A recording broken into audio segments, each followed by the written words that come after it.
We are back. Thank you for being a part of the event today. Thank you for being a part of the event today. Our next session, turning leads into sales. We are thrilled to have Jonathan Dawson, founder of Sellchology, back with us, right? So leads are no good if you can't turn them into new customers. So Jonathan is going to walk us through the psychology of selling, how to overcome common objections before they even happen.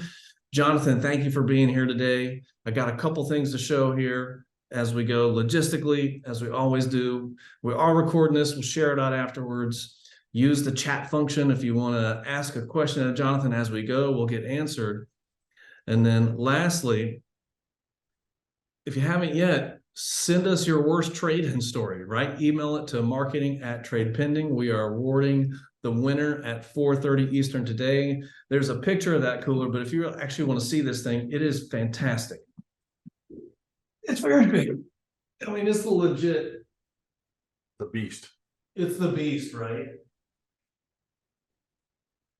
It's officially called the King Crab color, very limited edition run by Yeti. We got a few. I like to think it was trade pending orange. But anyway, let me stop the share here. Jonathan, welcome. Thank you. Give us an introduction, and we'll take it away from there. Well, thank you again, Matthew, for the opportunity to be part of something happening with Trade Pending. I'm a fan and a friend of the company, and I appreciate what you guys do for our industry. For those of you tuning into the Cannonball run, hopefully so far it's been great, and you're getting a lot of value from the presentations that you've seen so far. I'm Jonathan Dawson. I'm the founder of a company called Sellchology, which is selling through psychology. We specialize in helping salespeople and dealerships maximize every opportunity to create raving fan advocates by out experiencing the competition, understanding what's going on hidden inside the head and heart of your customer. I'm also the co-founder of an organization called the Pinnacle Society, which is an organization for high producing and top performing salespeople. We have some of the best salespeople in the world who are members of our mastermind group. And so I get to associate and figure out what they do. By way of doing that, I've now served the auto industry for over 2 decades, 22-time speaker at NADA, and a lot of other accolades that I could bore you with, but really we're about trying to figure out how do I help you sell more cars, make more money, and take care of your customer maybe a little bit different than what you're doing now. And so I'd prefer to get right into the business of what we're here to talk about, which is how to sell and convert leads into sales. So with that, Matthew, I know we're going to have a conversation today. We talked about a couple different formats for this, and I think you and I agreed that if we just kind of talk through some of the pain points and kind of areas of opportunity within dealerships, we could maybe add value that way. And so that's where we're at. And so again, I'll turn it back over to you. Let's get started. Thank you, Jonathan. So you have described your approach as different, right? You are not just saying like, hey, if they say this, do that. You've got a completely different framework. Just kick us off with an understanding. Take as much time as you need, but what is the Sellchology framework? How should we be thinking about this? Well, I appreciate that. And what I'm going to do is I'm going to try to make my description of what I do applicable and beneficial to the audience. So it's not just me kind of giving, again, more bio. Sellchology is about psychology and the psychology of the sale. So I guess I want to start by asking your audience a question to see if we can get on the same agreement or page on this. If you believe that this is fundamentally a people business, which is to say that, you know, if 2 companies have the same process, but one company has better people moving people through the process, does that company win even if the process was the same? If 2 companies have the same product, but one company has better people helping people see the value in that product, does the company with better people doing a better job, does that win when you compare product to product? See, in our industry, you know, there's a couple of competitive factors that you could have in your marketplace. So you could have the largest inventory, you could have the largest building, right? You could have the best coffee, right? I mean, like there's a lot of places where you can win in the competitive marketplace. But I believe, and I'm convinced, that when you have the best people delivering the best possible customer experience, that is your best competitive advantage, because it's really a lot easier to mirror or to duplicate or to win in the other metrics. Like 2 stores side by side, you know, one serves better coffee or one has more comfortable chairs. But quite frankly, if your people aren't giving you a competitive advantage, you're spending a lot of money on coffee and chairs and it won't matter. And a lot of great dealerships, Taj Mahal buildings, have been built without very much effort put into the customer experience. And we see those buildings being bought up and gobbled up by big groups. Why? Because you know what? They still couldn't sell cars. even with beautiful shiny floor tiles and really nice bathrooms, they still couldn't sell cars. I think it's a people business. And so the approach of Sellchology is to ask the question, what's going on behind the road to the sale, behind the scenes, inside the head and heart of the customer? How do we best understand through empathy? And yes, it can be taught. I have 20 years of track record of teaching empathy. You can teach people how to be empathetic.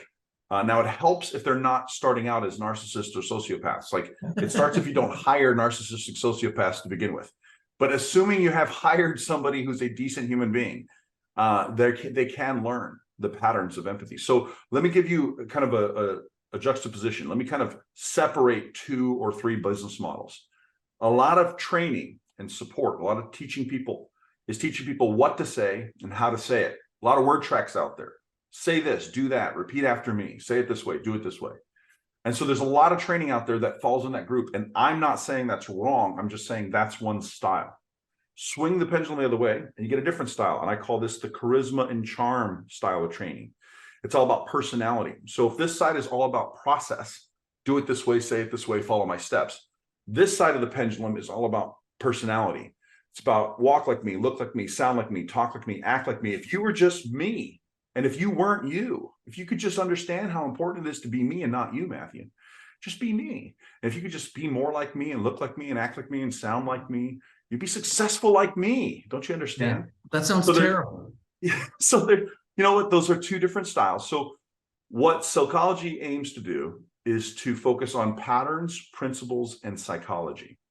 And with patterns, principles, and psychology, what I'm convinced is true is that you can take a good process and help people understand the patterns, principles, and psychology and enhance that customer experience.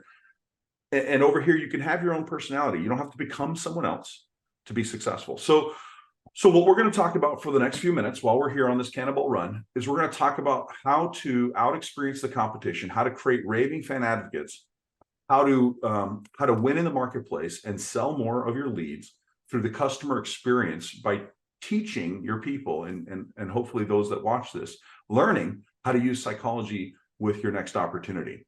So can we give a couple of examples right off the gate? Please, absolutely. Yeah, so let's just start with some basic things. So I'm going to kind of, and this is the way that I teach. So I teach first psychology and patterns first. And then once the foundation is established of why something works, not just what or how, then we then give examples of the what and how. But before I tell you a word tracker, go say this or do this, I want to talk about why it might work. And so the first thing I want to explore is one of the guiding principles that we want everyone to learn in Sellchology, which is to pay attention to patterns.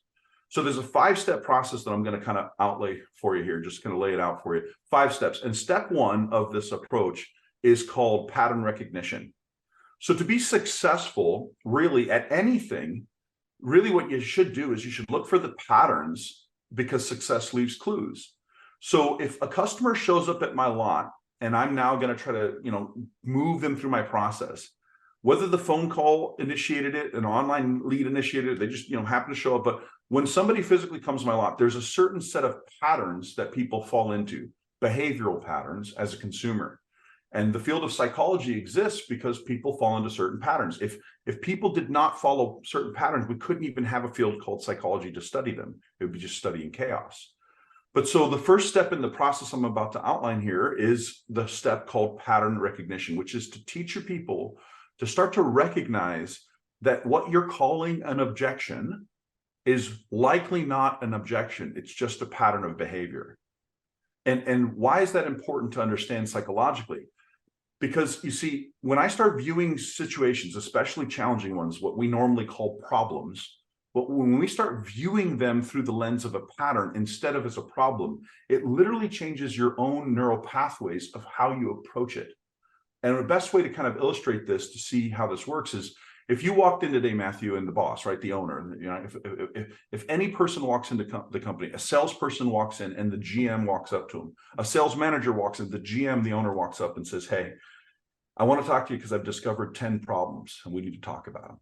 Oh, If that you sounds. started your day, how do you feel when you need it? I'm already concerned for my job. Right? I mean, Matthew, the moment you hear, "I found 10 problems I want to talk to you about," right? Hey, listen, man, I got a list of problems we need to discuss. your brain immediately goes into survival mode. Yeah. Right? You go, okay, crap. Am I in trouble? Panic. Survival mode kicks in. And here's what the human brain does naturally with any problem. We immediately do two things kind of fast. We prioritize the problem based on every other problem that I have.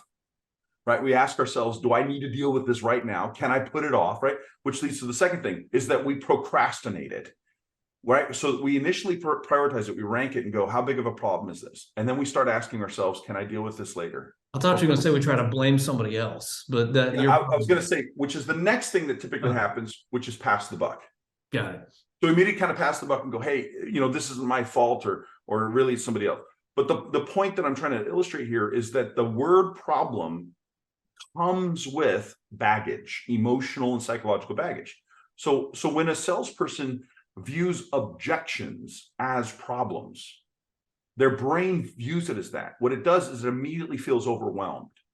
And that's why they panic so often. And that's why when they're in a situation, even a situation they've been in 50 times before, right? You have some salespeople 5 years on the job. They've been selling cars for 5 years.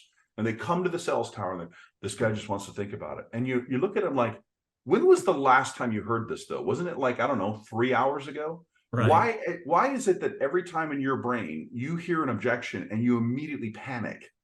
Why? Because they view objections as problems, which are to be avoided, evaded, dodged, ducked, dip, dive, and dodge, right? Like, how do I not deal with this? Because my brain can't handle the stress.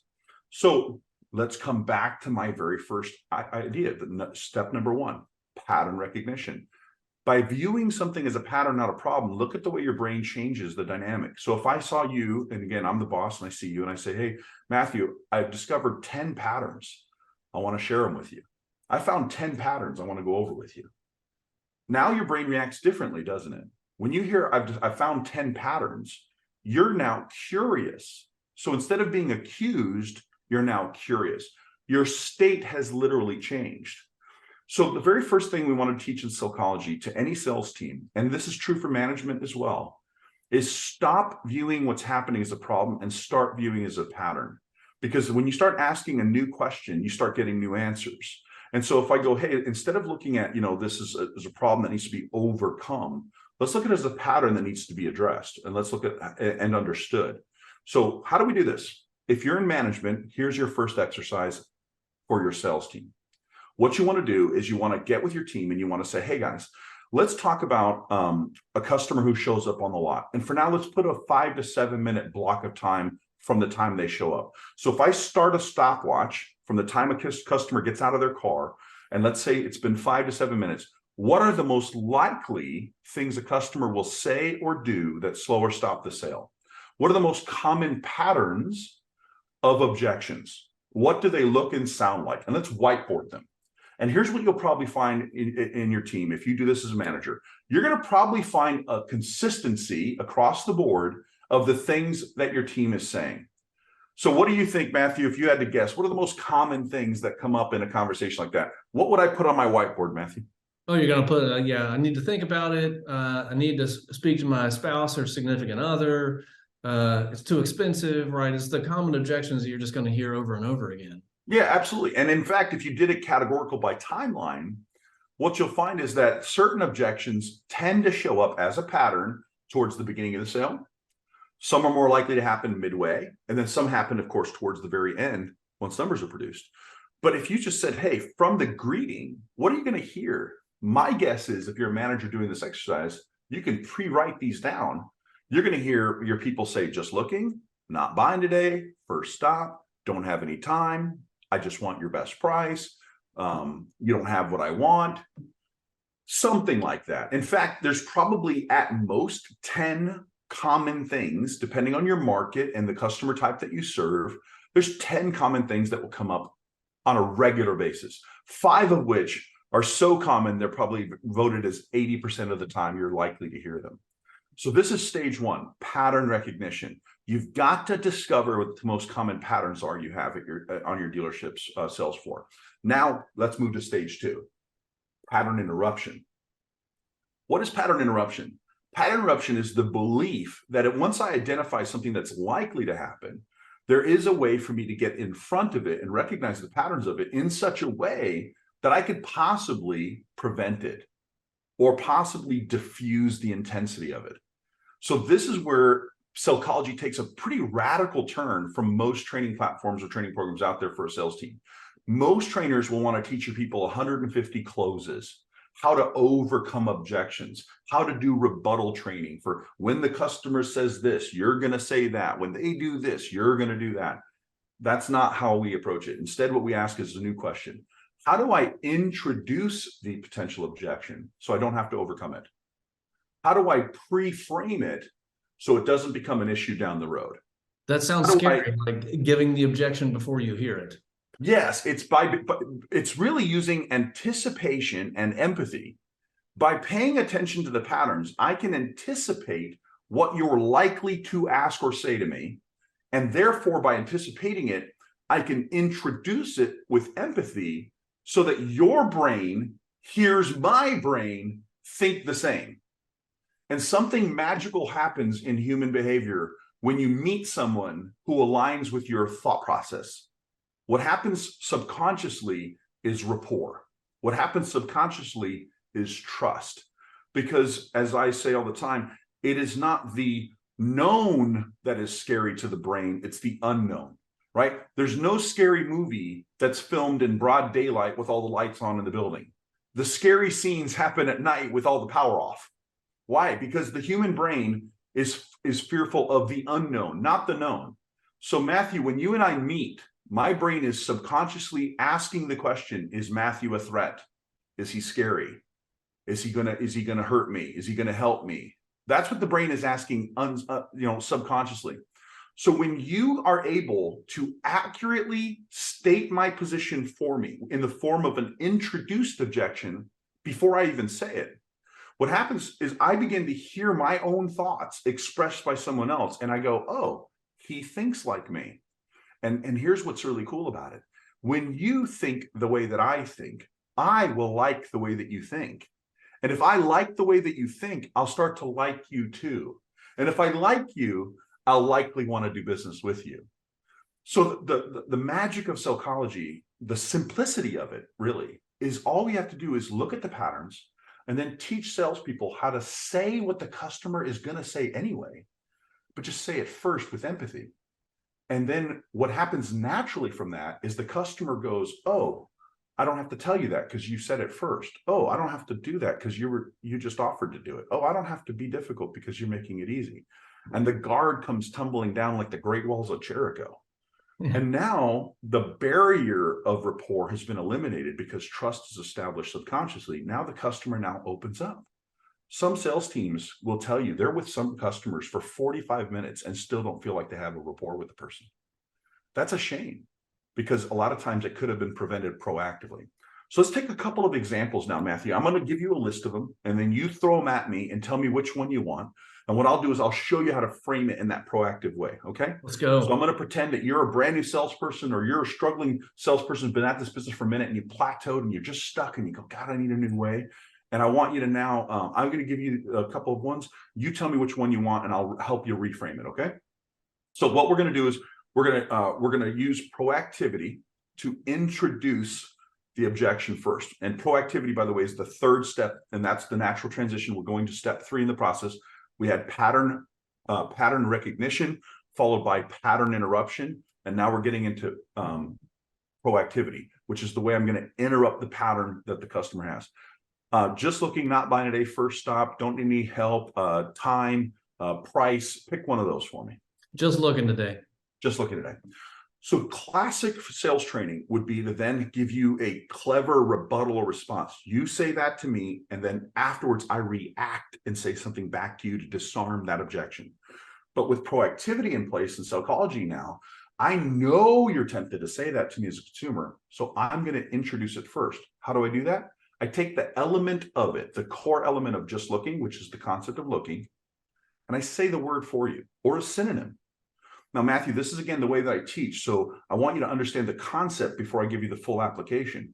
Give me a synonym for the word looking. What's another word that basically means the same? Browsing. Browsing. Give me another one.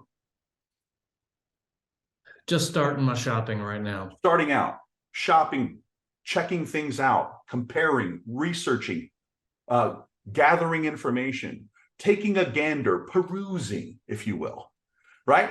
Any of those words, any words or phrases that mean essentially the same thing as looking, I'm now allowed to say first as a way of disarming your objection proactively. So let's say I see you out on the inventory and I'm walking up to greet you, or let's say you've walked into the show floor and you've told somebody, hey, I'm here for an appointment. It doesn't really matter. I just want to initiate for you that I understand your perspective. So let's take a cut. Scenario number one is you're out on the lot and I'm walking up to greet you. And I say, hi, sir, welcome to our dealership. Are you here doing some looking or some shopping a little bit today? By introducing the idea, I've created for you an opportunity to simply accept and agree with what I've said. You see, if I come out and I say, hey, sir, how can I help you? Have you been helped? Are you here for the big sale? You know, has anyone helped you yet? You can easily say to any of those things, no, right now I'm just looking. Right. But when I initiate with the idea that you're doing looking, and now the only thing that makes sense reasonably is for you to simply agree with my statement. Hi, sir, it looks like you're doing some looking today. Are you out doing some shopping or comparing some options? Right. Yeah, I'm doing some research. Yeah, I'm doing some research. And the context of the customer allows you to shape your introduction customized. So if you're a younger person, and I even see you maybe on your phone as you're kind of looking at things, or I see you have it like a pad and you're taking notes, you got a folder, I'm going to use terminology that would represent that more accurately. So I'm going to say, hi, folks. It looks like you're out doing some research. Are you kind of comparing some options and looking around a little bit? And now by saying comparing and researching, that language pattern kind of matches. But if you're an older gentleman and you got a cup of coffee in your hand and you're kind of walking around, I'll say, hey there, sir, you look like you're out kicking some tires. Are you killing some time and kicking some tires today? Now, see, again, that's what he would be inclined to say to me. And so I initiate it first. But as long as I use the concept proactively, I can literally say what someone else would say, frame it from their perspective using empathy, and disarm the entire issue entirely. So once again, the idea here is to be proactive, which means I have to make a master list of what they're going to say. That's pattern recognition. Pattern interruption is I got to stop them from saying it. And how do you stop someone from saying it? You change the tone, in this case, by saying it first. If you walked in the show floor and you were greeted at the reception desk and said, hey, I have an appointment, I'm here to look at such and such vehicle. And let's say for whatever the process, each store has a different approach, but let's say I'm now meeting you for the first time. I'm going to say, hi, welcome to our dealership. I understand you've been doing some looking or some shopping and doing a little research online. Is that right? See, I just initiate where your frame of reference is for you. And when I do that, I take away your need to explain yourself to me. And therefore, I drop your guard. Let's take a couple more examples, and I'll show you even how you can stack these together. So we talked about looking, but we still have a few more. We could talk about price or time or first stop or not buying today. Pick another one. Yeah, I mean, I'm out here, I'm doing my research, I'm shopping, I made an appointment, I'm here to see you, I just need your best price. So we got a pricing. So now what am I going to do? I'm going to take the concept of price, and again, I'm going to bring it up first, because if I allow the customer to have to say it, the customer now owns the rights to it. But if I introduce it, that they're never going to say the word first. The customer should not be the first person to say the word price at a dealership. It should never be them first. It should always be us, because we know why they're there. You see, Matthew, in the history of all car shopping, since the dawn of time of car shopping, people who come to a dealership or contact a dealership do it fundamentally for one of two purposes. They want to either get information they currently don't have so they can make a decision, or they want to confirm the information they have so they can make a decision. Fundamentally, everybody is there to either get new information so I can make the decision I need to make, or confirm the decision that I've made by getting confirmation of the information I already have. But that's basically it. And if you summarize information into two categories, the number one and two categories of why I'm contacting or why I came in is to get information about the vehicle or about the money. I want to either confirm what I already know or get new information about the vehicle, or confirm what I already know or get new information about the money. That's really what I'm here to do. And as long as that information checks out, I'll move further down the process. So let's go to the back. You're at the reception desk. You told her you're here for an appointment. I'm walking up to you. I'm going to stack looking and price right on top of it. It sounds like this. I'll say, hi, welcome to our dealership. I hear that you're out doing some looking or some shopping. You were online. Is that right? That's right. Yeah. As far as information, were you here today mostly for product information to look at the vehicles a little bit closer, pricing information, or a little bit of both? What information are you looking for? Both. Oh, fantastic. Well, you've come to the right place. In fact, that's something we specialize in. So once again, what offer did I make? Are you here for some product information? Are you here for some pricing information, or maybe a little bit of both? Now, what's interesting about that offer, Matthew, is it's actually really rich with psychological substance. See, when you ask somebody, are you looking at product information, pricing, or both? And I can ask this out on the lot as well. If I said, welcome to our dealership, folks. You guys out doing some looking or shopping today? They say, yeah, we are. I said, would you guys mostly be focused on product information today? Are you looking at some pricing or possibly both? What information are you looking at? Listen to the possible language pattern. What are your options? You could say product information, you could say pricing, or you could say both. Now, without me going through the depth of it, guess, Matthew, if somebody says product information, what is implied about where they think they are in the journey? Oh, they think they're still early on. Isn't that simple and obvious to you? That a person who would select product information believes of themselves that they're still narrowing down options. Whereas somebody who says pricing or price information is indicating something more like, I've narrowed down what I want. I just want to kind of get the financial details. And someone who says both implies that they're where? Somewhere in the middle. Oh, yeah. So listen to the pattern here, and I'll let you pick either one or whichever one you want. And again, I'll show you how to respond. Are you looking at product information, pricing, or a little bit of both today? Yeah, we're pretty much just trying to figure out the price. Okay, fantastic. That sounds to me like you've narrowed it down as far as vehicle selection. You've got a pretty good idea in that, and you're looking for the numbers. Is that right? That's right. And so I can be helpful. When you said price, does that mean a bottom dollar on a specific car, a trade difference number, or a target low payment? What kind of price would be helpful? Yeah, we're looking for the lowest payment on this 2020 Grand Cherokee right here. Well, fantastic. Thank you for sharing that with me. A lot of customers actually compliment that it's easier to get that here than it is a lot of stores. And so I'll be the one that'll walk you through that. To be respectful of your time, do you mind if I ask you a few questions? Sure. So now, once again, here's the idea. If I initiate the topic of price, the worst thing you can do is agree with my invitation. You see what I'm saying? But if I walk up and say, how can I help you today? And you say, oh, I just want your best price on a vehicle. And you say it first. You bring up the word price first. Now I have to react to it. So then I go, oh, well, what vehicle are you looking at? Oh, I'm looking at this vehicle here. Oh, well, have you driven it yet? Do you want to drive one while you're here? Are you sure? And now I'm basically trying to undermine and hopefully distract you from what you stated as your objective. But by introducing it, I take the heat off of it by bringing it up first. So when someone says product information, as you rightly intuitively understood, it implies that they're in the beginning stages. So when somebody says product information, I simply reply back, it sounds like you're kind of in the beginning stages. Are you still kind of narrowing down your options then? And they say, yeah, that's exactly right. That's where we're at. I say, wonderful. Thanks for coming out. But if they say pricing information or price, I say, it sounds like you've narrowed it down to a little bit as far as the vehicle. You're kind of working out the details of the numbers. Is that right? And they say, yeah, that's exactly where we are. And if they say both, I say, it sounds like you've narrowed down the vehicles a little bit and the money a little bit. You're still working on some details. Is that right? And they go, yeah, that's both. Yeah, that's exactly right. And I can stack all these together in such a way that I can eliminate the top 5 most common challenging objections salespeople struggle with in the beginning by simply saying them first. And here's what it could sound like if I put it all together as a package. I say, hi, folks, welcome to our dealership. Now, are you folks here doing some looking or some shopping today? Is that right? And they say, yes. It's great. And would you say your focus is more on the product side of things, pricing, or possibly both? What information are you trying to look at? Right now, we're kind of looking at everything, a little bit of both. I say, fantastic. To be respectful with your time, would you mind if I asked a few questions so I can see how we can be of assistance? And they say, sure. Now, you said you've been looking around a little bit. Do we have the pleasure of being your first stop, or have you actually been to a few places? Now, think about, again, the answer to that question. Matthew, pick an answer. Do we have the pleasure of being your first stop, or have you been to a few places? Go ahead and pick an answer. We've been to a few places. Well, wonderful. Well, when customers tell me that, I'm always curious. You've been to a few places without buying. Most people say it's because they didn't find the car they wanted, they didn't find the deal they liked, or they just didn't like the way they were treated. Was it one of those or a combination? What's kept you guys from being able to buy so far? A nice blend of all 3.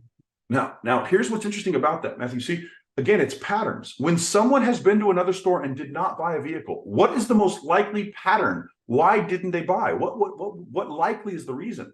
There's three likely reasons. The top reasons are didn't find what we wanted, didn't find a deal we liked, or didn't like the treatment, or a combination of all of them. Once a customer discloses that to me by me asking that qualifying question, that follow-up question, I now have the framework for why they didn't buy, which if I reverse engineer is the framework under which conditions they would buy. So if you say it's a combination of all that, I say, well, I'm sorry to hear that. I can imagine how frustrating that might be. If I'm hearing you correctly, then what you're saying is if it were up to you, you'd like to find the right car, the right deal, and get treated in such a way that you don't have to keep shopping. Is that what you're saying? Right. And they're going to say, yeah, every time. So what have I said? I said, are you out doing some looking and shopping? Taking away the I'm just looking. I said, you're looking for some pricing information, product information, or both, taking away the pricing objection or question. I said, I want to be respectful with your time. Do you mind if I ask you questions? Taking away the I don't have time. Now we'll go ahead and address the first stop. Do I have the pleasure of being your first stop? Or have you been to a few places? I've addressed first stop. Now let's take away the not buying today. Let's proactively address it. I'll say, now, do you mind if I ask, do you guys have flexibility as far as your timeline, or is this something that has to happen right away? Yeah, but we got the flexibility. Let's say the customer says, actually, I've got some flexibility. I say, wonderful. Your flexibility actually opens up more options, and it just allows us to take a little bit of the pressure off of what we're trying to do today. By the way, obviously, if I do find a vehicle that you like, if you do like the vehicle, if you like the deal and you like the way you're treated, if you decide to buy today, I also won't stop you. Is that fair? Right. Yeah. By the way, that's a wonderful punchline right there, Yeah. right? If you find what you want and you decide to do it, I won't stop you. Is that okay? I had a lady one time, she said, no, I don't imagine you would. I said, ma'am, I'd get fired if I did. Right. If you were trying to buy and I'm the reason and I stopped you, yeah, I'd lose my job. Don't worry, I won't stop you. But the idea here is I can take the idea of them saying, instead of letting the customer say, I'm not going to buy today, and then you have to basically convince them that they're wrong, right? Or convince them that they should. Instead of being combative, and instead of having to deal this game of rebuttals and retort, instead of trying to play that competition, why not just introduce it through empathy? If I know that somebody's in the beginning stages because they said they're gathering product information, people who are in the beginning stages are inclined by patterns. They're going to want to say first stop and not buy today. They're going to want to say it anyway. So once I ask you, are you looking at product information, pricing, or possibly both? And you say product information, I say, it sounds like you're in the beginning stages then. Is that correct? Yeah. Now, with you being in the beginning stages, you don't probably have to buy a car today, do you? Do you have some flexibility? Oh, no, I wasn't planning on buying anything today. So wonderful. Reason I bring that up is I do have vehicles that are on the ground. I've got some that are actually coming in, and I've also got a great dealer network. And if you've got flexibility, it allows us to look at that too. Obviously, keeping in the background that if you find a car you like, a deal you like, if you like the way you're treated, and you decide to buy today, I also wouldn't stop you. Is that okay? And they say, oh, of course not. I say, great. Well, let's just play with those as the background conditions. You know, if it's the right car, right deal, and if you like the way you're treated, we'll let you be the judge at the end. Now, this type of language pattern is so unusual to customers. No one talks like this except for Sellchology stores, but no one really talks like this. Most salespeople are taught how to overcome an objection, how to wait for it, and then try to resolve it with some sort of clever comeback. The customer says, we're just looking. And you say, well, that's how I met my wife. We're just looking. Well, that's how all car deals start. We're just looking. Well, that's funny because I'm good looking. Maybe we're cousins. Right? I mean, we're taught these clever comebacks as a way of overcoming things, when what we should be teaching my salespeople, in my opinion, and you don't have to agree with me, but I'm hoping you're open-minded to it, people. But in my opinion, why not teach them how to simply think from the customer's perspective? Why not simply teach sales teams how to be empathetic, how to care about the customer more than you care about yourself in that moment? And if you've hired what you consider to be decent human beings, and hopefully you've done at least that part, most of them actually would prefer to sell with empathy than sell with manipulation. You know, a lot of trainers, and I say this in very broad strokes, but a lot of trainers are teaching salespeople how to control the sale, how to get strong, how to close. It's like, okay, that's fine. What about how to open? What if instead of 150 closes, what if we learned, I don't know, 15 good openers? Would we need 150 closes then? Maybe not. You're still leading the dance. That's You're right. Controlling it, but you are doing it from a much different place. I love it. Yeah, and in fact, I use the language pattern. I try to train my managers and salespeople out of the language pattern of control. and I reframe it. It's not about control. It's about leading and guiding and directing. You see, Matthew, the reality is you and I both, we have people that we love. And if we ever found out that they were shopping for a car and someone was trying to control them through the process, we'd be offended on their behalf. We'd be upset, and we'd probably want to have words at least, right? But, in reality, especially in difficult places, everyone appreciates great leadership when you're in a tight spot and you need help. Everybody appreciates direction. Everybody appreciates a good guide. If I'm lost, I want guidance. If I'm struggling, I want leadership. I want someone to give me directions. But not one person says control. Well, not one person. There are people out there. Yeah. We're not focused on that minority. What I'm saying is, why would we ever say to our sales teams that we have to control the customer? You're losing control of your customer. I like to say, hey man, I think you're losing influence with the person. I think you're forfeiting your influence right now. I think you've lost your influence. I want them to understand this is about influence, not about control. So that's a little bit of the philosophy of Sellchology, and that's a little bit of what that application looks like in the first 5 minutes. But let's go back through the chain. Remember, there was 5 steps here. Step 1 was pattern recognition. It starts by just asking the question, what are the most common things that happen that slow or stop the sale? Step 2 is then pattern interruption. Is there a way to get in front of this so that we don't have to then deal with it later? Step 3 is proactivity. How do we introduce the potential objection? How do we introduce it up front and reframe it so it has less potential power or less potential influence on the deal, because we can maybe diffuse it? That's that. Now we get to the next step, which is permission. The 4th step then is permission, which is to say it's really important in a process that the customer gives, I'm going to say the word control here, but gives you permission to lead the process, that they give up control of the road to the sale. And it's really important because you have sometimes in sales teams, and I see this all the time, and I get messages and direct messages, and I hear from salespeople that go, man, I'm walking around with the lot for 15 minutes, and the customer's dragging me by the nose. And I was like, well, what happened is somewhere along the lines in the beginning, the customer never gave you permission, and you tried maybe to control them, but they weren't having it. And now you've spent 30 minutes of wasted time with no rapport. So in my experience, what I want to do is say, hey, we need to earn the right early and then ask for permission early to move the process forward. So what does it sound like? It sounds like this. I'll say, Matthew, with your permission, may I ask you some questions and maybe even take some notes so I can better see how we can be of good use to your time. Hey, Matthew, with your permission, if it's okay with you, would you mind if I just took a couple of notes and asked a few questions to make sure we're both looking at the same thing? Would it be okay with you if I just maybe asked you a couple things so I could make sure that I'm focused on what's important to you? Would it be all right if I did that for you? Right. It's just learning how to ask for that permission to gain the responsibility of leading the sale. So the customer goes, yes, okay, I'll give you the reins now. You can have the driver's seat, and let's see where you take this thing. So if you're stacking it all together, once again, we're going to start with an opener that's a pattern interruption. Hi, folks. Welcome to our dealership. I get the impression, I heard that you guys were online doing some research. Were you guys doing some research or comparing some options? Is that right? Yes, it is. Great. As far as coming in today, what would you say your focus of the day is? Is it more product related, pricing, maybe both? What information would be valuable to you guys right now? Oh, right now we're probably looking at everything. Yeah, both. Wonderful. To be respectful with your time, then, would it be okay if I just ask some questions? I'd like to kind of understand what you guys have seen, what you looked at. I want to make notes, and again, that way I can respect your time while you're here. And they say, sure. And that's the steps. Now we get from permission to the 5th step, the critical step of first impression psychology, which is possibilities. Open up possibilities with your customer. Start creating that either or world where they can direct the choices, but you're leading them through choices yourself. So we want to create opportunities. Hey, would it be okay if I showed you this and this? While you're here, if I had another alternative, would you be okay if I pointed it out to you?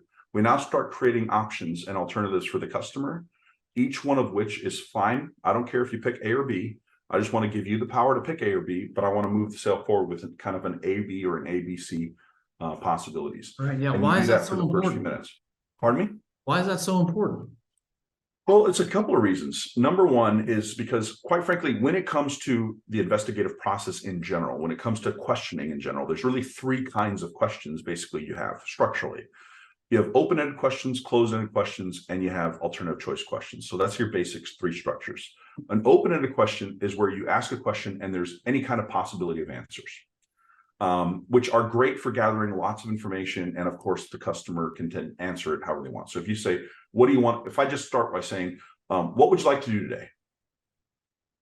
The number of possible answers to that is, Right. is a bazillion different. Anybody can say anything to that, and they can answer it for as long as they want or as short as they want. And there's nothing wrong with finding that information out.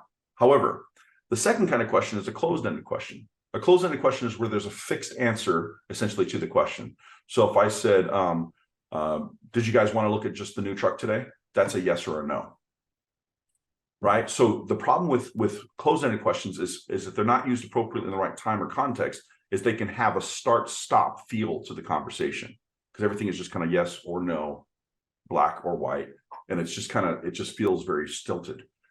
Whereas alternative choice questions, when framed properly, are providing a pathway. It's kind of like the difference between coming to a stop sign or a roundabout, right? If you come to a stop sign or a roundabout or a yield, right, what happens is it just makes the flow feel better than just coming to a stop sign or a stoplight. And so asking alternative choice questions puts the customer in the driver's seat from a power perspective, which is to say they're in control, but it also allows you to lead the process more naturally, because as long as you're presenting options that are appropriate, the customer should easily and willingly kind of navigate the process with you. And it just makes it for a more efficient experience for both parties. And so to bring the whole thing to summary, here's the idea. The customer in front of you is a person, and we're in the people business first. So as long as we're in the people business, and if you fundamentally watching this believe that this is first and foremost a people business, then how much more valuable can we be as an industry and as an individual sales professional if we focus on the people side of the business? We have so much training on the product side. We have so much training on the process side. You know, there's only so many objections that you can overcome. There's only so many word tracks you can memorize. Why not learn how to take care of the person? And so what Sellchology would hope to do, and hopefully this has inspired you to do, is to look at your business through a new lens of patterns, of principles, and of psychology. And when you do so, what will happen is it'll empower you to now out-experience your competition, to create raving fan advocates. And what I say is to build a business where you're truly celebrated instead of merely tolerated. A business that will work one day as hard for you as you have been working for it. It's possible, but it only happens if you do it on purpose. And if I can help in any way do that, I'd love to be part of that journey with you. So thank you again, Matthew, for the opportunity, and I hope you're all enjoying this Cannonball run. Jonathan, thank you so much. So we've been at it for close to 45 minutes, and I hope everyone can tell that we're really just scratching the surface here, right? There's so much more to uncover and unpack. So hopefully we'll have you back at some point again, Jonathan, for something else, but you guys know where to find him now, right? So please join us for our next session. We'll fire that up here in a minute. You've got leads, you got appointments, you made sales. Like, you have to be able to measure the success of that. And we've got 3 panelists who are absolutely fantastic at that. Stick around, and don't forget, please submit us your weirdest, wildest, craziest trade-in story so that you can get the big orange Yeti cooler that we are giving away. Thank you again, Jonathan. Thank you so much, Matthew. Thank you.